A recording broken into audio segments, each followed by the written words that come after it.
In this chapter, we're going to discuss the market system. In the previous chapter, we discussed the fact that we had limited resources but unlimited wants, and therefore society had to make choices. When we say they have to make choices, that means they have to decide what is going to be produced and what is not going to be produced because they don't have enough resources to produce absolutely everything they need.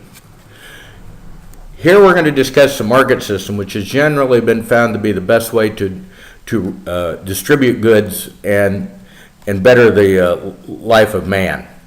About the only other real way to do it is through a command system, and we will discuss that. So we really have a choice between a highly decentralized system, a market system, and a highly centralized market system, or a highly centralized system called a command system. We mentioned here three different economic systems. I guess you might say the most extreme in terms of a market, a free market, would be laissez-faire capitalism. Laissez-faire is a term adopted by the French, and it means let them do as they please. This would have very, very little regulation and pretty much open up the gates to whatever people might want. There will be obviously has to be some regulations, such as things as that contracts must be kept and at least law and order must be kept. But this is probably a fairly extreme system of capitalism, and it definitely does not exist anywhere in the world today, and it's probably doubtful it ever would, ever has. The second system you could use is a command system, and I mentioned this briefly. The command system is a centralized system, and what that means is some higher power, usually the government, is going to decide everything that's going to be made and how it is going to be priced. Well, what we've generally found with command systems is they don't work particularly well. And I think a very simple example explains why they don't. One of the things I'll often ask my students to do when I get on this topic is, quick, grab a piece of paper and a pencil and write down absolutely every item in your local grocery store. Well, it's a silly assignment. Nobody can do it. On the other hand, if you were in charge of filling a grocery store, what would you come up with? Would you come up with all the items in that grocery store? And the answer is probably most assuredly not. You'd come up with a few, but you wouldn't think about it. Or, for instance, just in the case of milk, would you think that people might want milk in gallons, half gallons, quarts, pints, even half pints? And in some cases flavored? Kind of doubt it. So, this particular system relies on a few people to make decisions for everyone. The other problem, of course, is it's going to take into account their likes and dislikes. And on top of that, then they're going to have to price it, and they're going to have to decide how many of them they're going to produce.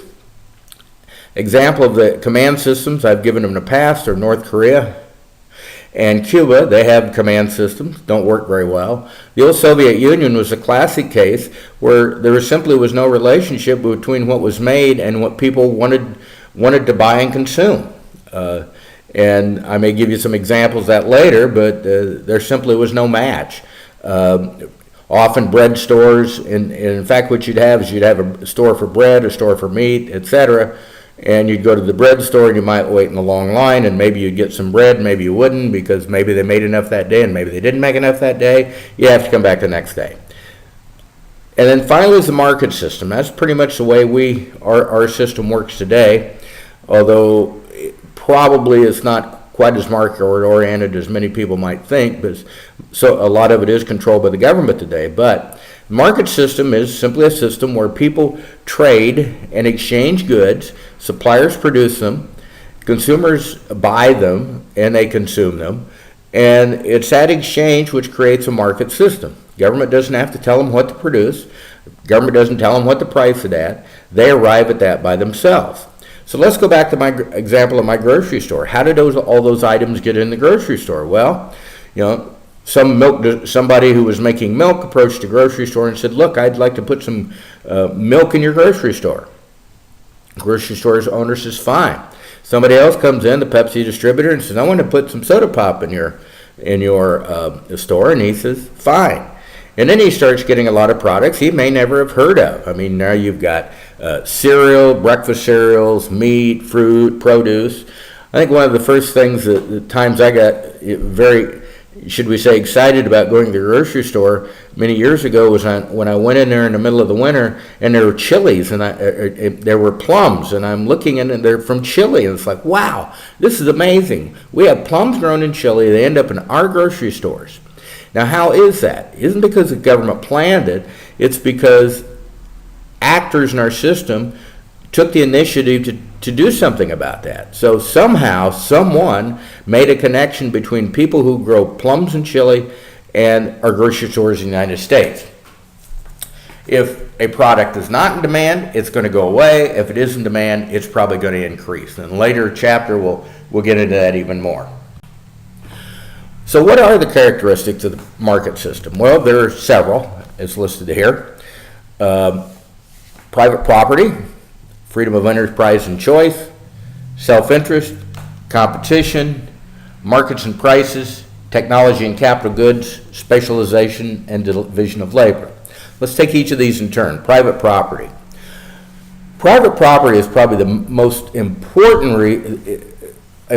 point, an important way that the market system has to exist. Without private property rights, market systems won't exist, simply because people won't produce things for fear that somebody is going to take it away from them.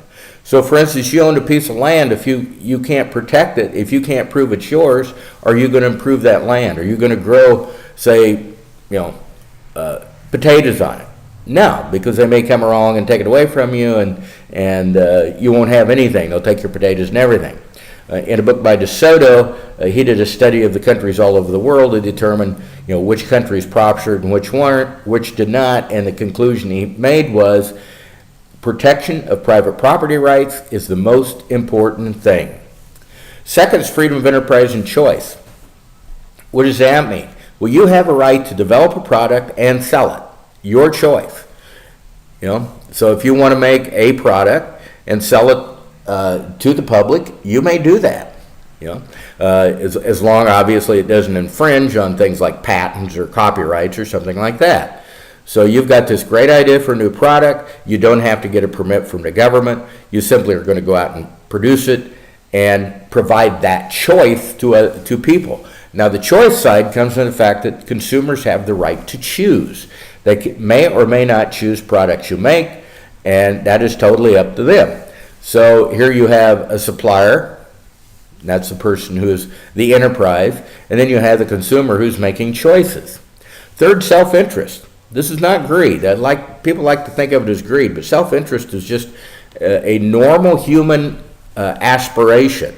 We are more interested in ourselves, I think you might admit, than we are anybody else. That's simply self-interest. Why do we produce things? Well, because we can sell them to somebody, we can make a profit, and that's in our self-interest. Also in our self-interest is to make the product they want.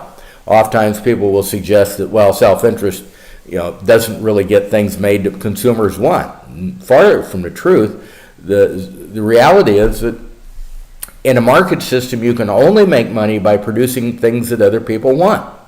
So you're really serving other people through, even though it's your self-interest, because it's in your self-interest to give them what they want.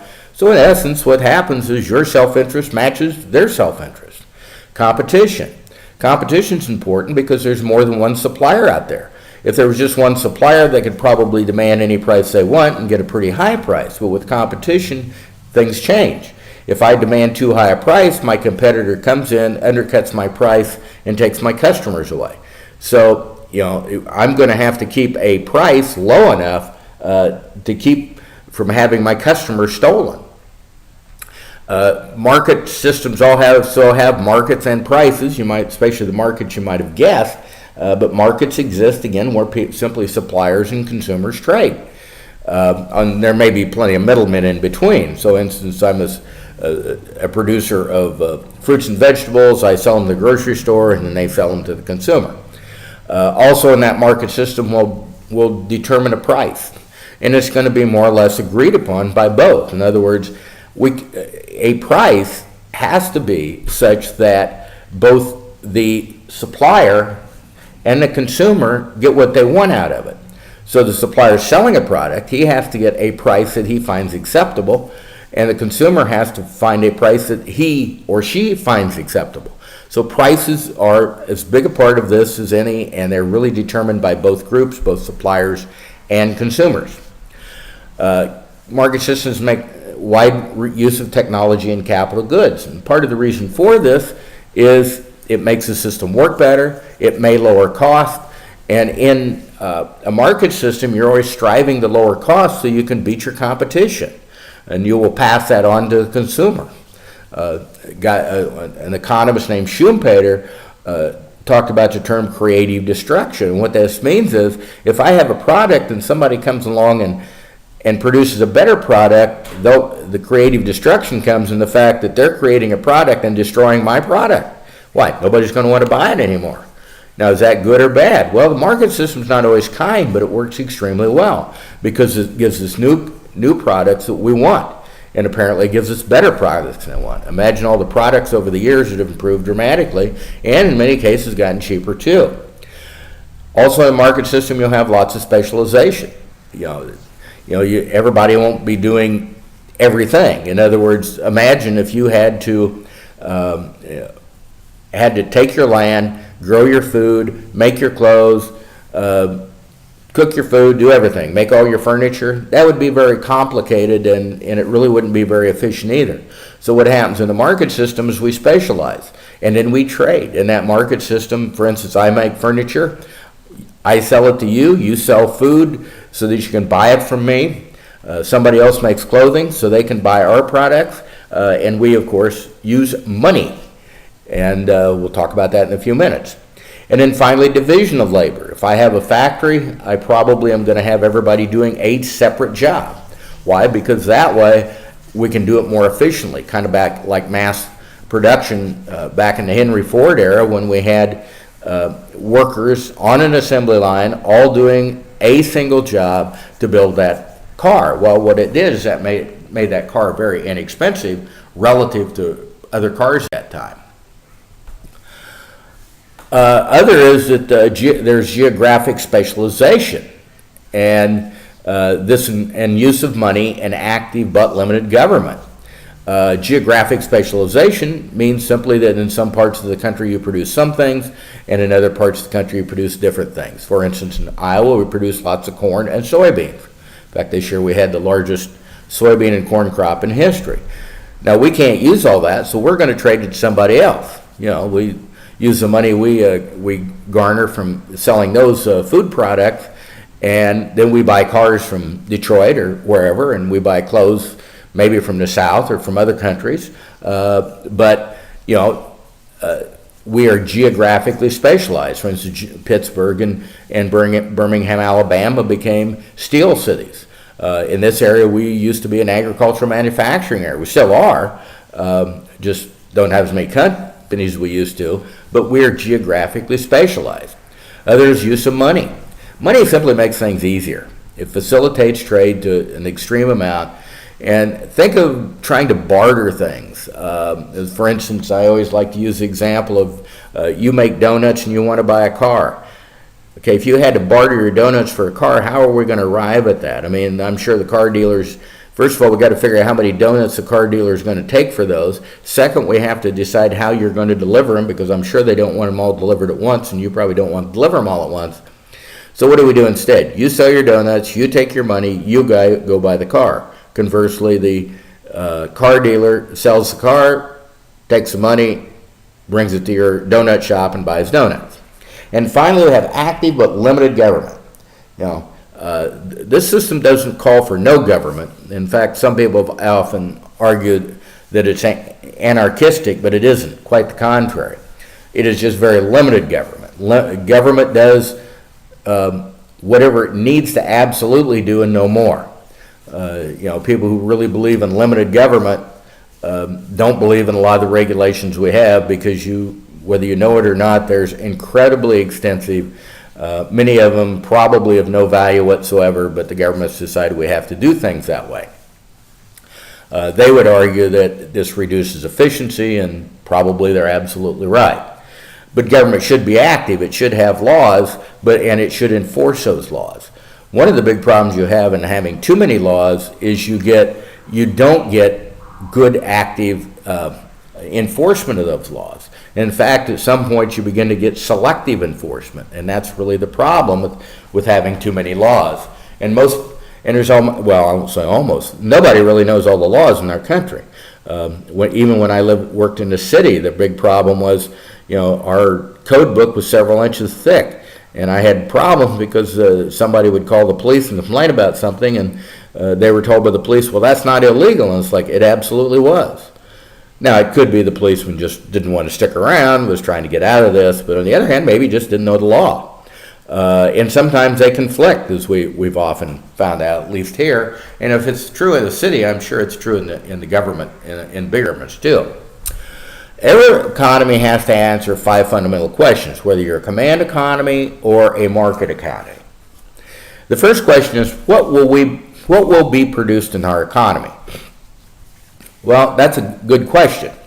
And if I'm standing in front of class, I usually kind of drag it out of them, but I guess I'm going to give you the answer to at least 3 of these questions here, because they are very important. So what do we produce in our economy? Well, we produce what people want. And that's very important. Not only what they want, but what they can afford, which will get us down to the third item. So what's going to be produced? What consumers want. How is it going to be produced? Well, in the long run, because all these companies are competing against each other, they're going to try to reduce their cost as much as possible. Because if they reduce their cost, they're able to sell at a lower price than their competitors. And so how we're going to produce things is probably going to be at the least cost. Now, don't get confused about lowering quality, because we will assume that whatever the product is, it's going to be the same no matter what the cost is of producing. It's just we're assuming that we've gotten more efficient in producing. Excellent example, computers. Look at how the price of computers have gone down. And I would probably argue in a lot of ways the price of cars have too, in real terms. In other words, adjusting for inflation and adjusting for all the things they have on them today that they didn't. You'd probably find, quite honestly, a car is, in some ways, is less expensive than it used to be. For whom will it be produced? Well, people with money. We said we're going to produce goods that people want, but more specifically, we're going to produce goods that people want and are able to pay for them. In the next chapter, when we talk about supply and demand, we're going to define demand as being willing and able to buy the product. Fourth is, how will the system accommodate change? Well, market systems do an excellent job of accommodating change. Whenever change comes, they seem to respond to it very, very well, and they figure out how to do things to accommodate that change. In fact, I always tell my students in entrepreneurship, there's one equation that I will write on the board, and it's the only one you will see. Change equals opportunity. So when change comes, people in the market system are going to figure out how to adapt to it and probably take advantage of it. And it doesn't make any difference what that change is. It can be terrible weather, or it could be changes in regulations, or it could be a bad economy. It can be any of those things, but that change, they will accommodate well to it. Command systems don't accommodate to change very well. Most of them are in a position where they find it very hard to make changes, usually because change decisions have to be taken through several committees before anything can change. In fact, I've often argued that over the long run, the job of every bureaucratic organization is to make sure that things don't change. And if we look at most companies and most governments, that's really pretty much the truth. There are a rare few companies where they continue to promote change, but they are somewhat limited. And in fact, if you take what used to be the biggest retailer in the United States, Sears, the problem was Sears got to the point where they just couldn't change quick enough. It took them months to make a decision. Well, what happened is eventually Kmart and then Walmart came along, and Walmart was, instead of taking months to make a decision, they were making those same decisions in 24 hours. Unfair advantage, you might say, but there's no reason Sears couldn't have done it themselves. How will the system promote change? Well, probably no system promotes change more than a market system, because it's going to again continue to produce products that are going to try to replace the old products, make them better, make them cheaper, something like that. So it is promoting change all the time. And the reason all this is happening is fairly simple. You have literally millions of people out there experimenting, coming up with ideas.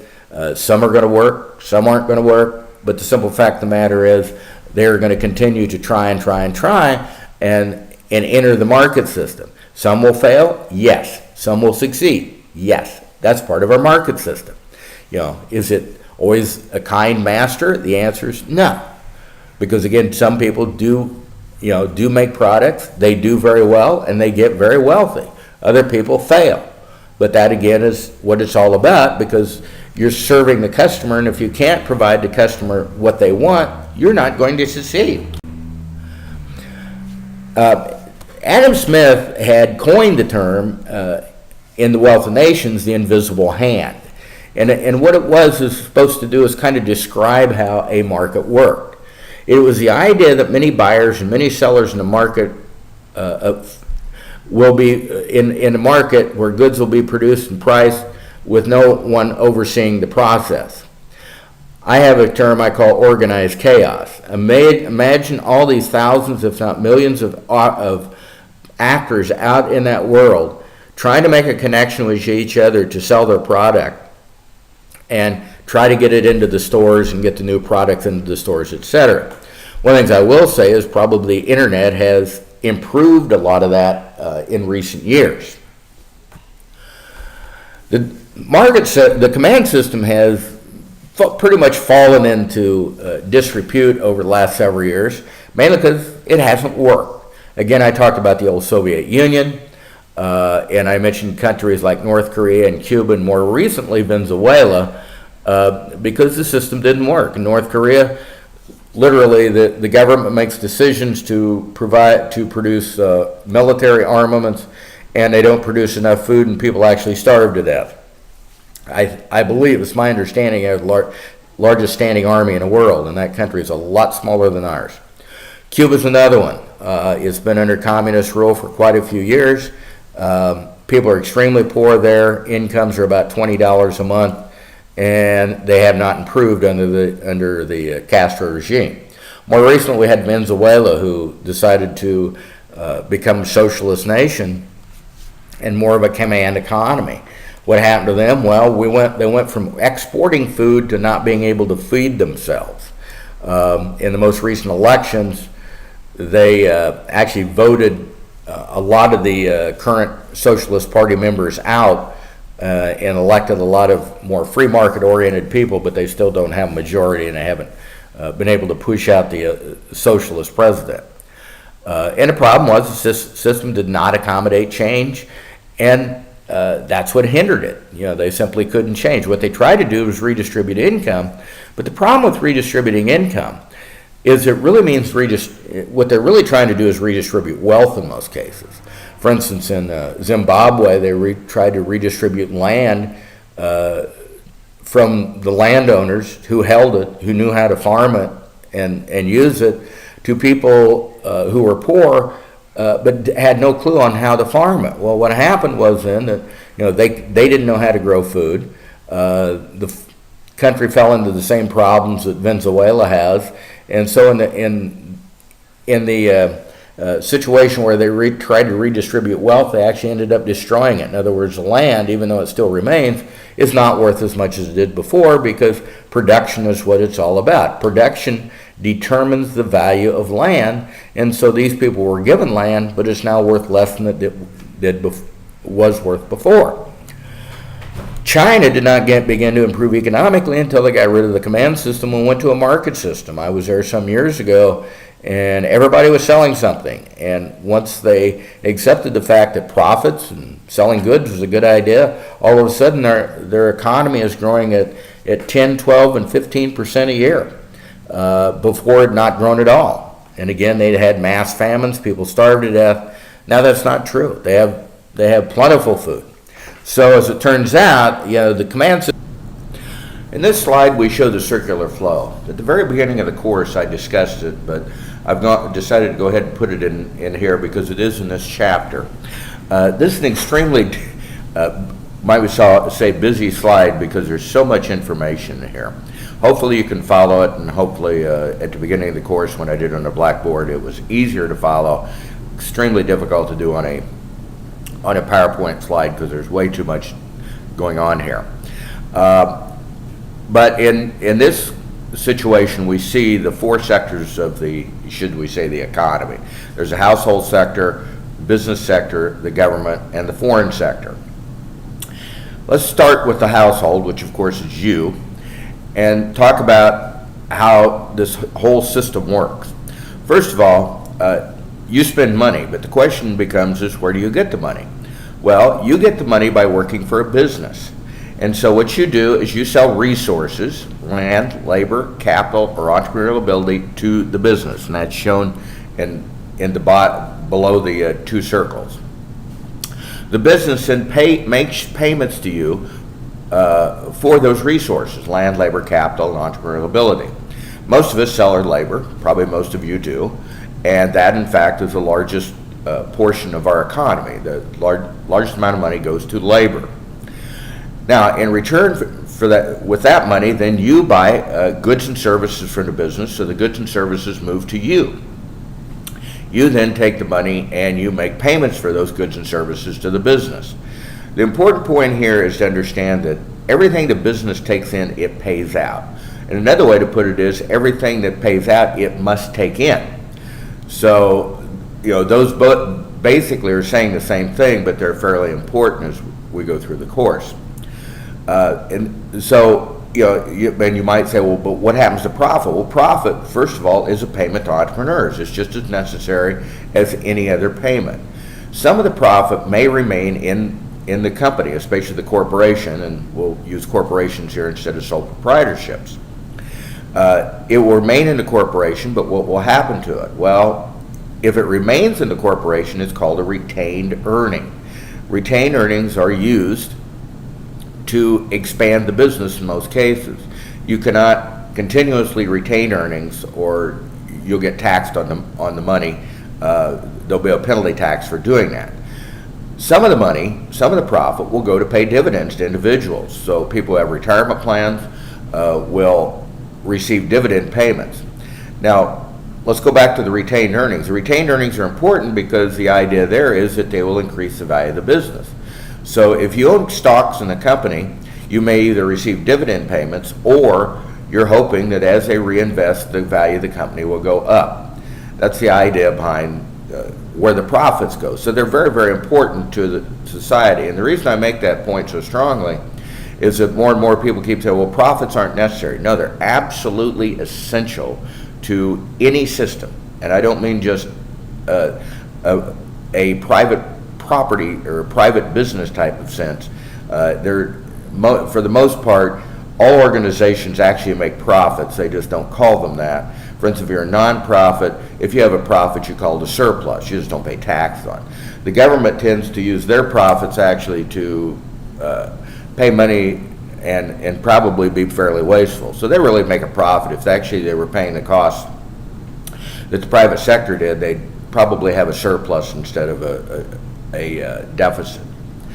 What about households not spending all of their money? Well, that will go into the financial markets. It'll go into your savings account. You may buy stocks with it. You may buy bonds with it.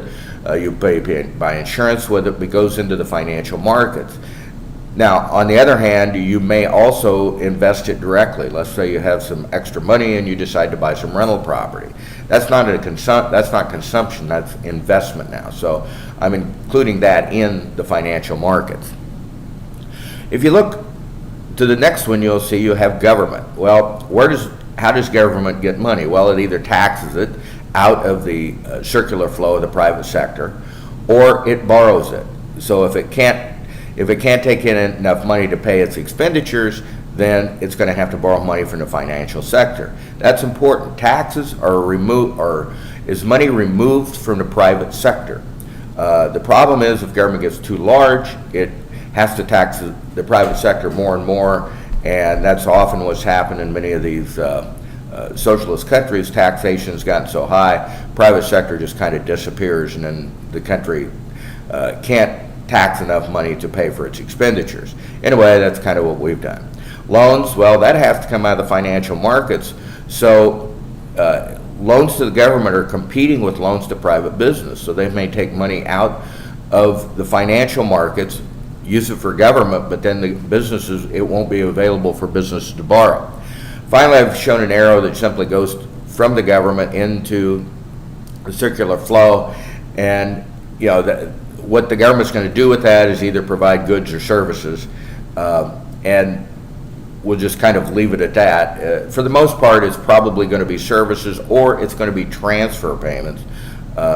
We won't discuss that much in this class. This is more of a macro concept, but a transfer payment is a payment made by the government to someone for which the government gets nothing in return. So in essence, it's called a welfare payment. I don't like to use the term welfare because that connotes a certain thing, but there are a lot of subsidies to government, a lot of transfer payments, and in fact, transfer payments are greater than what we call government consumption or expenditures on goods and services. The foreign sector I've just kind of placed in there because it's important, but I'm not going to say too much about it. If we sell goods to other countries, those are called exports, for which we receive export payments.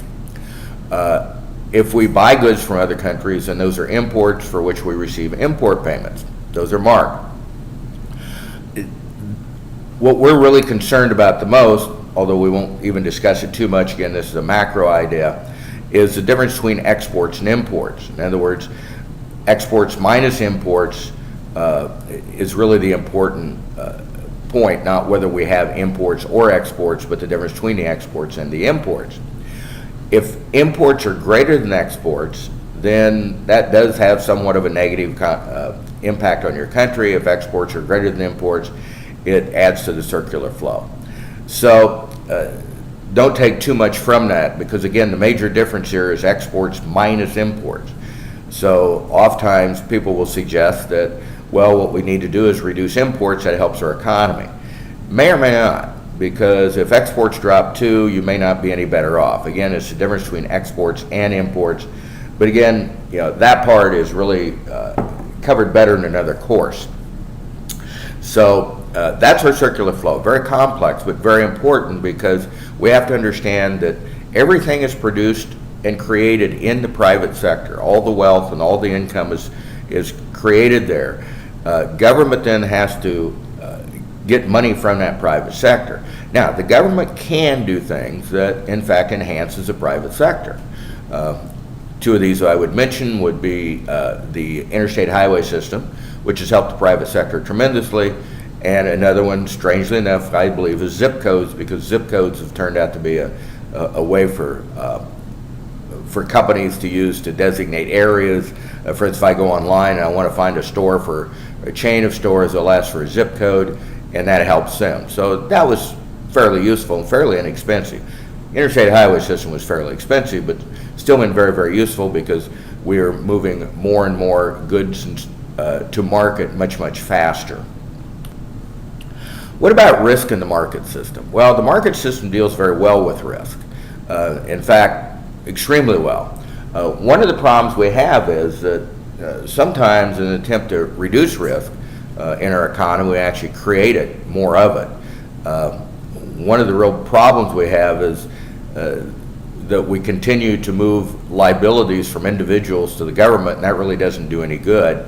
And there's a very good book out there called Anti-Fragile, which really talks about this, how if you build the government too large and make people too dependent on it, it's actually much riskier, because when it collapses, it takes everything with it. But the market system deals well with risk. It diversifies, it does things differently. And the other thing is it creates systems that allow us to buy and sell risk. What do? Well, you buy insurance. You're selling your risk. You're paying somebody to take it. And so insurance markets are part of a market system. In fact, life insurance was created pretty much out of the Civil War, which a lot of people don't realize. Auto insurance, of course, is required, but by government. But of course, if you're driving a car and you get into an accident, it's your fault. You may not have the money to pay the claims against you, so you buy insurance to make sure that this can be paid. And the other are financial instruments. Financial markets do an extremely good job of developing ways to buy and sell risk. One example of this are options. Options are the right to buy or sell a stock at a specified price at a specified period of time. So let's say, I am concerned that my stock is going to go down. Then what I can do is I can buy what is called a put option. So if it goes below that price, then the person who has sold me the put option is going to be forced to buy it from me. But there are all kinds of other ways that you can hedge your risk in financial markets and in other ways. So risk is dealt very well within the market system.